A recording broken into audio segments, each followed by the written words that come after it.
Mom, have our finances stabilized? Somewhat. With only $1,200 a month from Social Security, we were barely getting by, so Mary's remittances have been a big help. We're also managing your father's hospital bills, so thank you. That's good to hear. Really, thank you so much for the extra $600 a month, even with your night job. Huh? There's no way it's just $600. I've been sending $6,000. As usual, a phone call from my daughter checking up on us. I thought it would just be a simple chat today too. But suddenly, she told me the amount she's been sending is $6,000. Hearing that, my mind went blank for a moment. What are you talking about? It has to be $600. If you send that much, you'll be struggling yourself. It's okay. Tom and I discussed it, and we both put money from our salaries into it. So every time, I transfer it properly to Tom. What's wrong?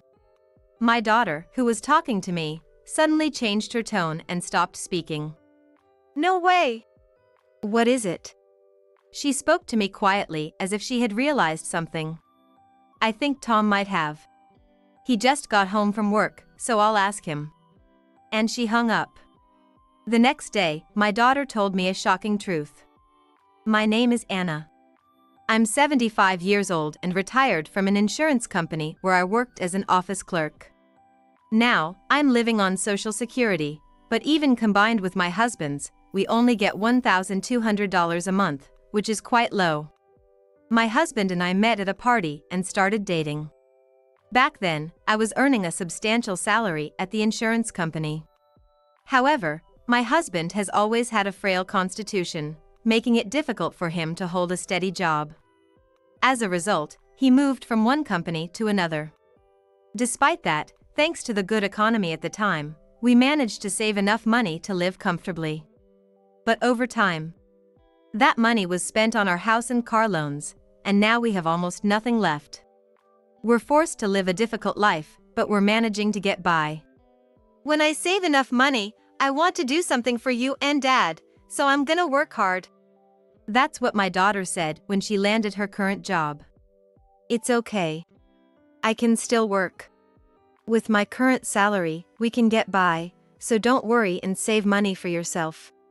When my daughter was still small, we bought a house and had to make her go through hard times because of the mortgage payments. She seemed to be concerned about that and her father's health, and that's why she said those things. But back then, we were still managing to get by. So, I told her that she didn't need to worry too much about our lives. I see, but don't push yourself too hard. Dad has his health to think about, so take care of yourselves. Thanks. If I didn't have this body, I could have worked much harder, but I'm happy to have you and Mary. My husband, being 76 years old, had been catching colds more easily and was often bedridden recently. Our daughter worked as an office clerk at a slightly larger local construction company, where she met a salesman and decided to quit her job to get married. Her husband worked at the construction company, too, and was a fit and active young man. Thank you for marrying our daughter. Please take care of her. Although my daughter and her husband moved out, they rented a condo close to our house so they could come over quickly if anything happened. That was my daughter's thoughtfulness. I'm worried about you and Dad. We have some savings, so please rely on us if anything happens. Tom is okay with it too, and he's willing to help. At that time, I was full of gratitude towards my daughter and her husband. But those feelings were all shattered by an unexpected turn of events. It started to show a few months after my daughter's wedding. Tom, with his active personality, began taking us out to events like barbecues quite often. This is nice. We've never really done outdoor activities like barbecues before, so this is a lot of fun. At such times, both my daughter and Tom seemed to be happy. But my husband, who was there with us, had a gloomy look and sat in the chair the whole time. Yeah, I enjoyed it, but I just don't have the stamina. It's hard to move around. He looked pale and unwell as he said that. I'm sorry for pushing you to come. Maybe it would have been better if you had just rested at home? Hey, don't push yourself too hard. If you're not feeling well, I can take you home. At that moment, Tom was standing alone by the grill, looking at us with a disgruntled expression. He seemed upset that the fun event was being ruined and that we were looking after my husband instead of enjoying ourselves. Hey, I get that you're not in great shape, but can't you do something about it? I'm sorry, but it can't be helped, he was born this way. Even so, he raised me well. I want to take good care of him, and you agreed to that, Tom. I did agree, but I didn't expect it to be this bad. I'm really surprised. Don't say that.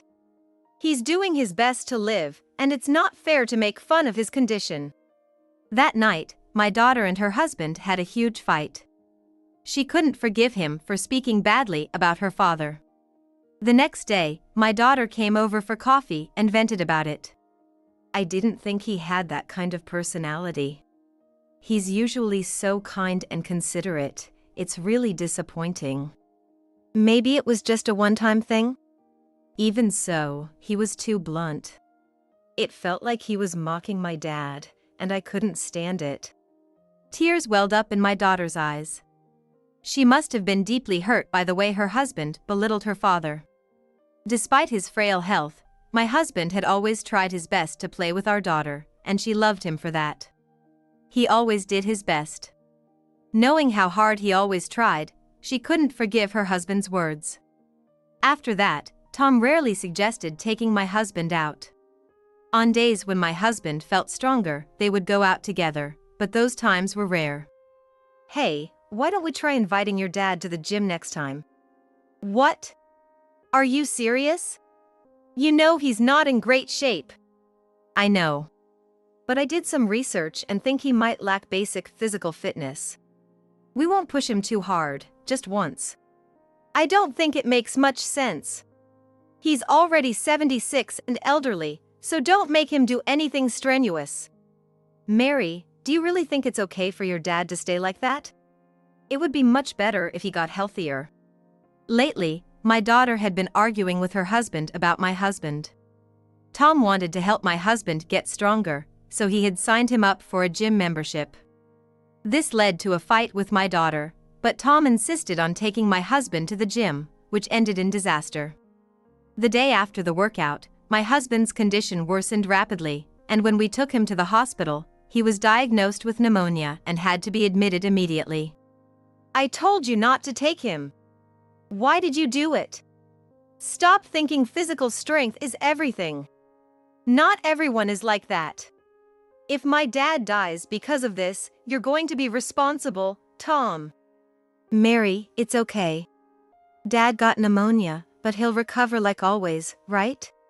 Mom, you're too soft. That's why Tom takes advantage of you. My daughter stormed out of the hospital room. Tom didn't even try to follow her. Instead, he gave us a cold look and left without saying a word. I just don't understand what Tom is thinking. His eyes were frightening at that moment. The way he looked at my husband wasn't like looking at a person. It was like he was looking at trash on the street, something dirty. My husband's pneumonia didn't improve but worsened, and his hospital stay was extended. Living on $1,200 a month from Social Security, we had to cover his hospital bills from that amount too. While I was worrying about our situation, my daughter came over and talked to me. Mom, isn't it hard living like this? If anything happens, I'll help out. Are you okay? Actually, it's really tough. Even with saving, we have your dad's hospital bills. We can hardly use any money for living expenses. What should we do? It's okay, don't worry.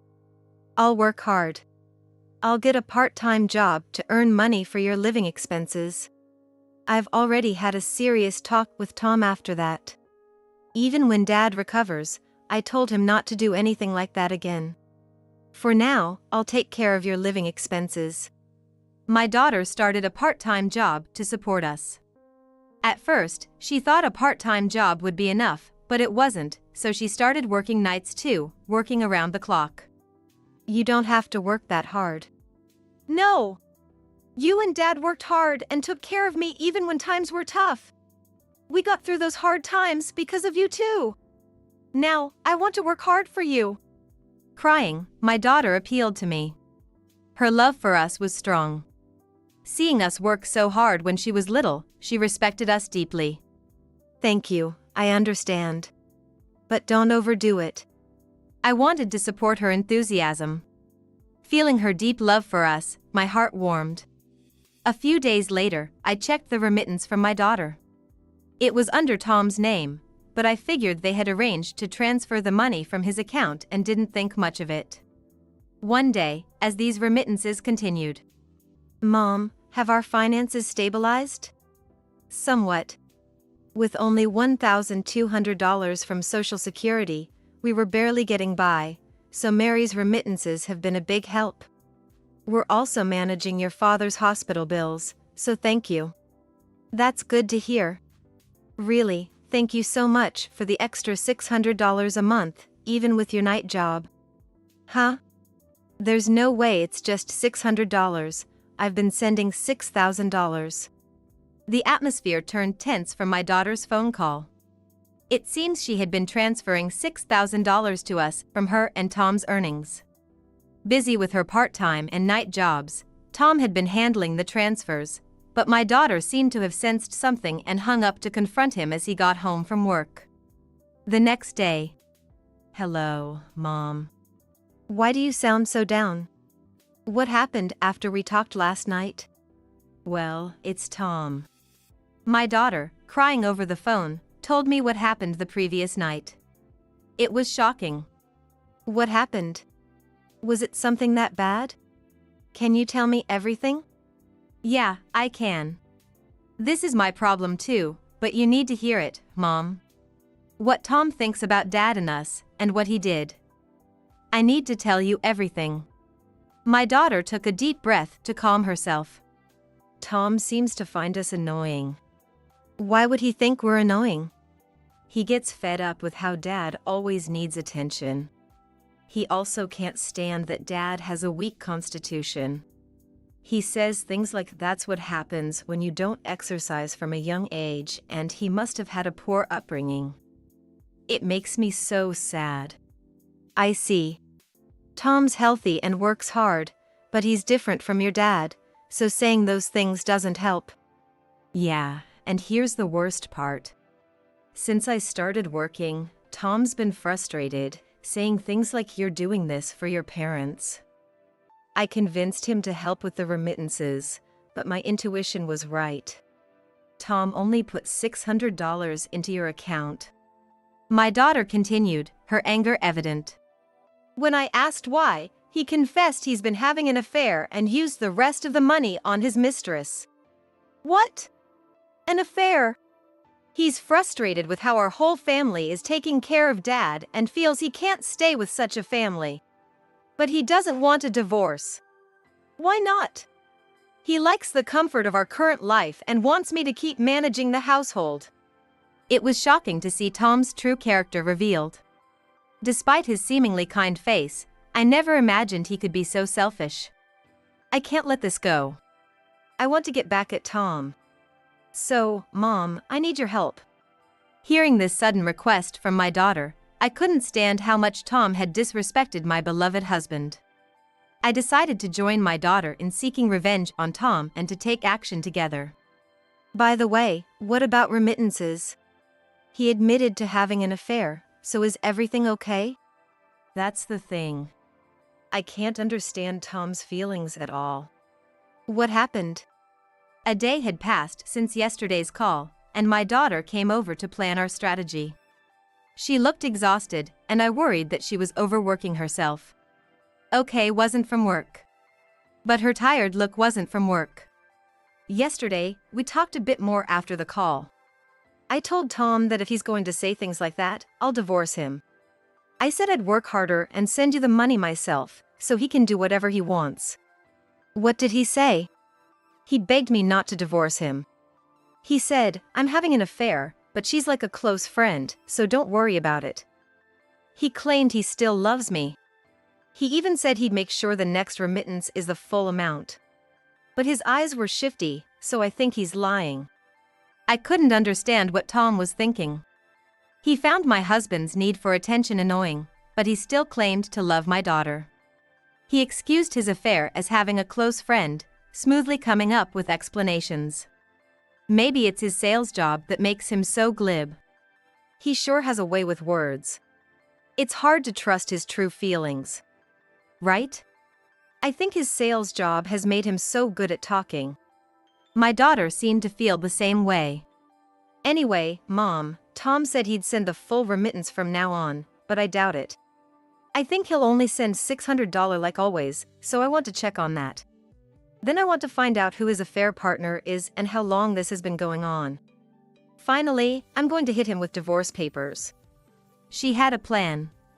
The next remittance would come after his next paycheck, in the middle of next month. I was worried about whether my daughter's mental health would hold up until then. So, that's the plan. Please help me with this. In a tired and weak voice, my daughter said this and tried to head home. Wait a minute. You sound exhausted, and your eyes are bloodshot. You're going to collapse at this rate. What are you talking about? I'm fine. No. You don't understand. Your father once went through something similar. He overworked himself, collapsed, and it became life-threatening. Please, don't push yourself. I grabbed my daughter's arm, tears streaming down my face, and collapsed on the spot. I didn't want her to end up like her father. Seeing me like that, she seemed to realize her own condition, took off her shoes, and walked into the living room. Mom, I'm sorry. I've been stubborn. I've been feeling dizzy for a while now, like I was going to faint, she said, sitting down. Sorry. It's not just about Dad, but I've been stubborn about Tom, too. I've been under a lot of stress, and it seems like I've reached my limit. Maybe I should take a break from work, she said, resting her head on the table, tears welling up in her eyes. You're just like your father. Hardworking and stubborn, never complaining even when it's tough. I sat next to her, gently rubbing her back.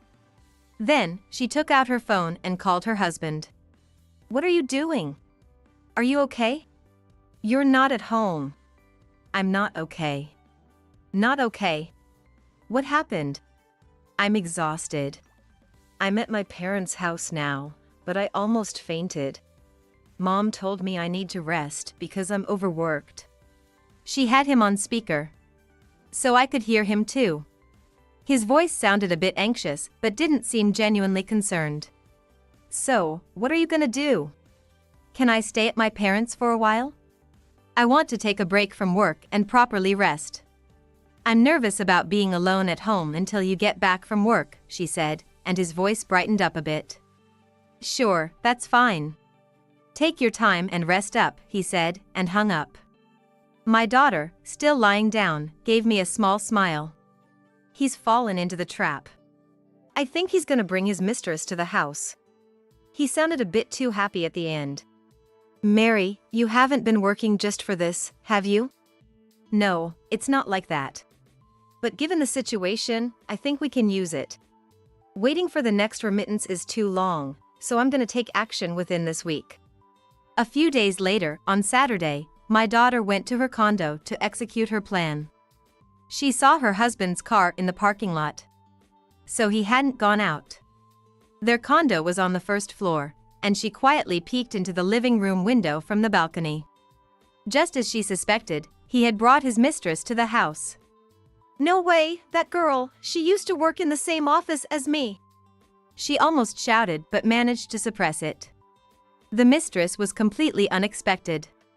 The mistress was someone she knew, a former colleague. Anger welled up in her. Apparently, this girl had shown interest in her husband back then.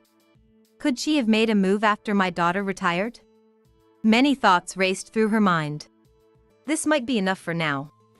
I've got good evidence. This can corner Tom. Convinced, she left the scene. When she got back home, she called her husband to gauge the situation.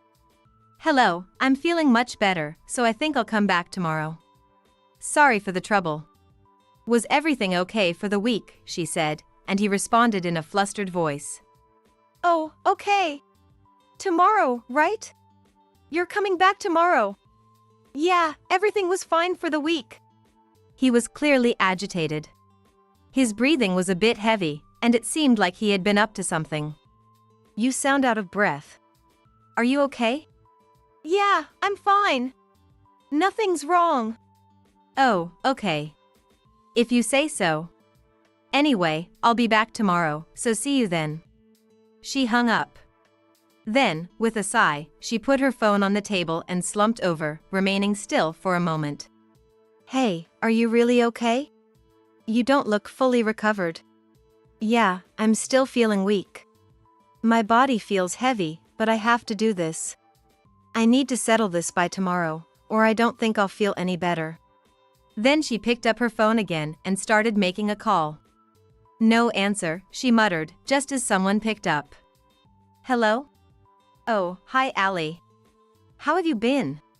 What's this about all of a sudden? I've been so exhausted from work lately. I think I'm overworked and need someone to talk to. I saw your number on my phone and thought I'd call. Sorry, I'm kind of busy right now. Can we do this later? Busy? What's going on? Well, it's just... As usual, my daughter had the call on speaker. I could hear a man's heavy breathing in the background near the woman's voice. All right, fine. Can you call me back later? I'd love to catch up, she said, ending the call. Hey, who were you talking to just now? That was Tom's mistress. You have her number? She used to be a colleague at my old job. We got along really well at first and exchanged contact info, but I hadn't used it until now. I wanted to confirm if it was really her, so I called. And it was Allie. I could hear Tom's voice in the background. My daughter said this with a bitter smile, then sighed with her face buried in her arms on the table. I've heard that divorce is harder than getting married, and it's true. I'm already exhausted, and the stress is making it worse.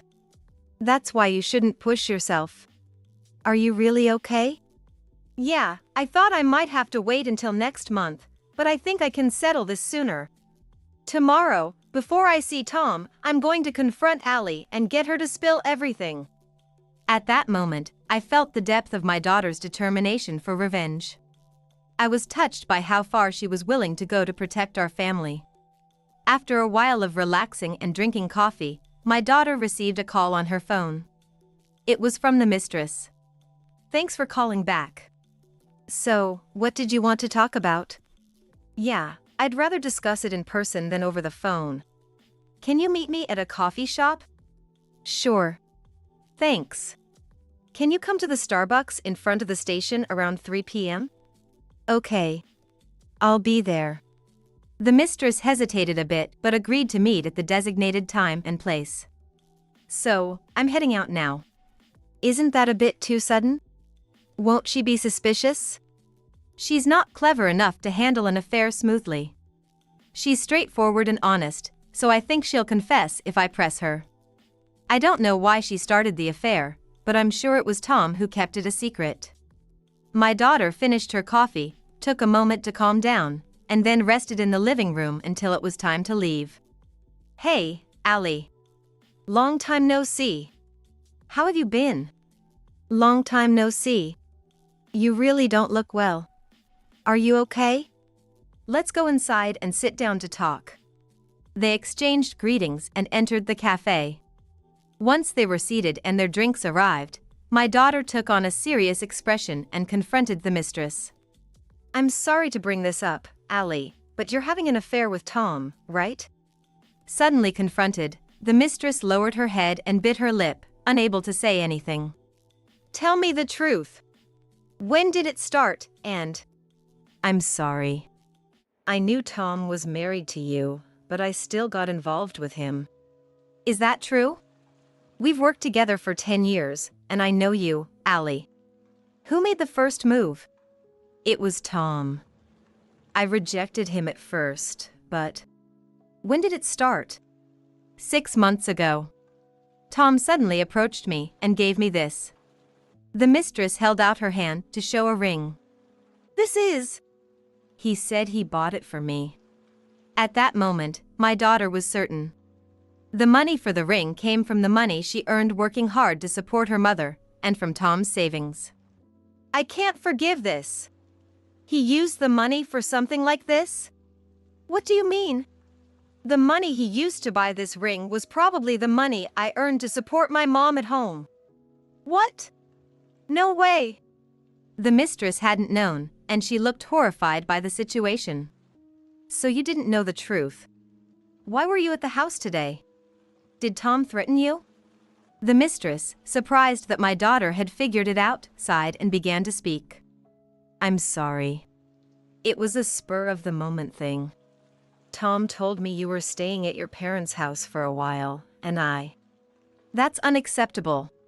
But, Allie, you liked Tom, didn't you? Do you still? I'm really sorry for having an affair. And for cooking at your place and having fun while you were going through a tough time. I'll do anything to make it right, please forgive me. You're as honest as ever, Allie. If you felt that way, you shouldn't have had an affair. But you did, and you need to make up for it. I'm going back home tomorrow. Will you help me? She asked, sipping her coffee. The mistress, still looking down, couldn't speak, but my daughter gently encouraged her. What's done is done. Did Tom tell you anything? He talks so smoothly that I can't tell if he's lying or telling the truth. I know, he just talks a lot without saying anything meaningful. Because of that, our boss has been yelling at him every day. What? He's getting yelled at? Yeah, his sales numbers are down. He complains that he can't close deals because he just keeps talking without substance. That's surprising. I always thought he was a hard worker when I was there. It's been like this since he got married. He's been irritable every day, started having empty conversations, and then he approached me. This conversation connected all the dots. Tom had been stressed from his home life since marrying my daughter. He vented his pent-up emotions through meaningless conversations, which backfired and caused more stress at work. Unable to handle my daughter's lack of attention, he turned to the mistress. This was my daughter's conclusion. And one more thing. My dad was born with a weak constitution and shouldn't exert himself too much, but Tom once took him to the gym for a strenuous workout. It made him so weak that he couldn't move. Now his pneumonia has worsened, and he's in the hospital. Hearing this, the mistress looked shocked. She slammed her hand on the table and stood up. What? That's unforgivable. I'll help you, Mary. My dad is a lawyer, so I'll get his advice. You drop a bombshell like that now? How did you manage to have an affair with a lawyer for a dad? I'm sorry, I wasn't thinking. She looked down in embarrassment, but knowing what Tom had done made her switch sides. I'll help you tomorrow. Let's bring Tom down. And you'll have to reflect on what you're doing, Allie. You did have an affair, after all. Yes. This conversation was the right move. My daughter seemed much lighter when she got home, looking refreshed. It went just as I thought. Allie is still the kind person she was before. That's good to hear. So, will tomorrow be okay? Yeah. She had a bright, unclouded smile. With a strong ally for tomorrow's confrontation, my daughter's spirits were significantly lifted. I'm home! Oh. Welcome back. Did you have a good rest? Tom greeted us with an overly cheerful demeanor. Anna, you're here too. What brings you there? His voice sounded slightly higher than usual. Was he rattled by what happened yesterday? There had been plenty of time since the mistress left. He must have been frantically trying to cover his tracks, fearing evidence might be found. You sure used up a lot from the fridge. Did you cook for yourself? Oh, yeah. Impressive, right? I can cook for myself and handle the housework, too. Isn't that a bit much food for one person? We stocked up for 2 people for a month, but you've gone through enough for 1 person in 2 weeks. Actually, even more than that. Really? Maybe I ate too much. He was visibly shaken by her probing questions. And you did a surprisingly thorough job cleaning. Are you secretly a good housekeeper, Tom? What? Are you suspicious because you think I'm having an affair? You're saying that in front of my mom, and isn't it supposed to be a close friend, not an affair? The atmosphere grew tense as soon as we got home. At that moment, the doorbell rang, and the mistress arrived. Oh. She's here. Come on in. My daughter called the mistress through the intercom and let her in. Tom looked utterly bewildered, his eyes widening in shock when he saw the mistress. What? Allie, what are you doing here? She came over today. We met yesterday after a long time and had a great time catching up. So we decided to have coffee together today. My daughter's voice was loaded with implication. She was about to corner Tom. They both sat on the living room sofa, glaring at Tom, silently pressuring him to sit on the opposite side. Realizing something was up, Tom complied, looking nervous as he faced them. Yesterday, talking with Mary made me realize something. I can't do this anymore. Here, take back this ring. I'm ending this affair today. And you better sell that ring and return the money you took from Mary. The mistress's tone was severe. Terrified, Tom sensed the gravity of the situation and immediately apologized deeply. I'm sorry. I have coerced Allie into the affair and used the money I should have given to Mary to buy that ring. Please forgive me. I was so stressed out, I didn't know what to do. Please don't divorce me. I'll stop the affair with Allie, I swear. Everything my daughter had suspected was true. Tom continued apologizing, but my daughter's disdainful look didn't change. She placed the divorce papers in front of him. My mind is made up. We're getting divorced. And don't think I've forgotten about what you did to my father. I'm also considering seeking damages for that. What? Why? What you did to him counts as defamation. My dad is a lawyer, and he said we could get compensation. Don't try to run away. We had an affair, and there's no escaping that. We'll both face the consequences together. The mistress's sly smile made her seem almost psychopathic. She was determined to drag Tom down with her, knowing she was guilty too. This is ridiculous. Why do I have to go through all this? You've ruined my family's finances. Things were already hard, and then you caused my dad to end up in the hospital. Come on, please. We don't need to go that far. Divorce should be enough, right? I'm really sorry. I'll make amends for everything, and we'll get divorced. Just please don't make me pay damages. No. The crime of insulting my father and lying to me about the affair is serious. I won't let you off that easily. Tom slumped down on the sofa. He seemed to realize there was no escape. I'm sorry. I'll do whatever you say. It was all my fault. He said, starting to cry. Tell me, when did you find out I was having an affair with Allie? Tom asked in a thin voice. Yesterday morning. You probably stayed over since Friday, right? Or were you here every day? Like I said earlier, the amount of food disappearing from the fridge was abnormal. If you're going to have an affair, at least be more discreet. I'm sorry. I've already told my dad about the affair. We're prepared to make you face the consequences. I've also taken steps regarding your slander against Mary's dad, so be ready for court. And don't forget about the money you were supposed to be sending to my mom. That's the biggest issue here. Why did you use that money to buy a ring? Couldn't you have used your own money? Well, my salary got cut. My performance hasn't been great, and I was told I'd be fired if I screwed up another deal. But I wanted Allie to notice me, so I'm appalled. Allie told me some of this, but you've really been demoted? Because of your empty talk at meetings?